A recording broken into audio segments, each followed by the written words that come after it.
ശ്രമം നടത്തിയെന്ന പരാതിയിൽ വൈദികനെതിരെ കേസ്. CSI സഭ തിരുവനന്തപുരം LMS ആസ്ഥാനത്ത് ബുക്ക് സ്റ്റാളിന്റെ ചുമതലയുള്ള ഫാദർ ജസ്റ്റിൻ കുമാറിനെതിരെയാണ് കേസ്. ജീവനക്കാരിയുടെ പരാതിയിലാണ് മ്യൂസിയം പോലീസ് കേസെടുത്തത്.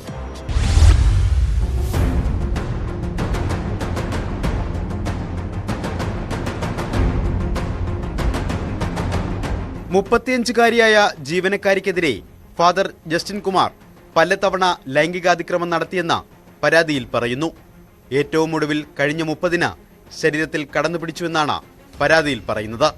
രാവിലെ ജോലിക്കെത്തിയപ്പോൾ ആളൊഴിഞ്ഞ സ്ഥലത്ത് വെച്ച് ചുമലിലും ശരീരഭാഗങ്ങളിലും പിടിച്ചതായി FIR-ൽ രേഖപ്പെടുത്തിയിട്ടുണ്ട്.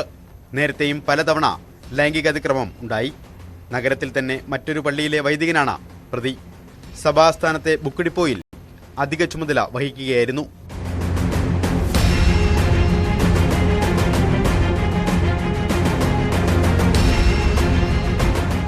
ലൈംഗിക ഇംഗിതത്തിന് വഴങ്ങിയില്ലെങ്കിൽ ജോലിയും ജീവനും അപകടത്തിലാകുമെന്ന് ഭീഷണിപ്പെടുത്തിയതായും പരാതിയിലുണ്ട്. രാവിലെ 11 മണിക്ക് സ്ഥിരമായി ജോലിയിൽ കയറിയിരുന്ന യുവതിയുടെ പ്രവൃത്തി സമയം പ്രതി രാവിലെ 9 മണിയിലേക്ക് മാറ്റിയിരുന്നു. പീഡന ശ്രമങ്ങളെക്കുറിച്ച് ബന്ധപ്പെട്ടവരോട് പരാതി പറഞ്ഞെങ്കിലും നടപടിയുണ്ടായില്ലെന്നും യുവതി പരാതിയിൽ വ്യക്തമാക്കി. ലൈംഗിക അതിക്രമത്തിനെതിരെയുള്ള വകുപ്പുകൾ ഉൾപ്പെടെയാണ് പ്രതിക്കെതിരെ ചുമത്തിയിട്ടുള്ളത്.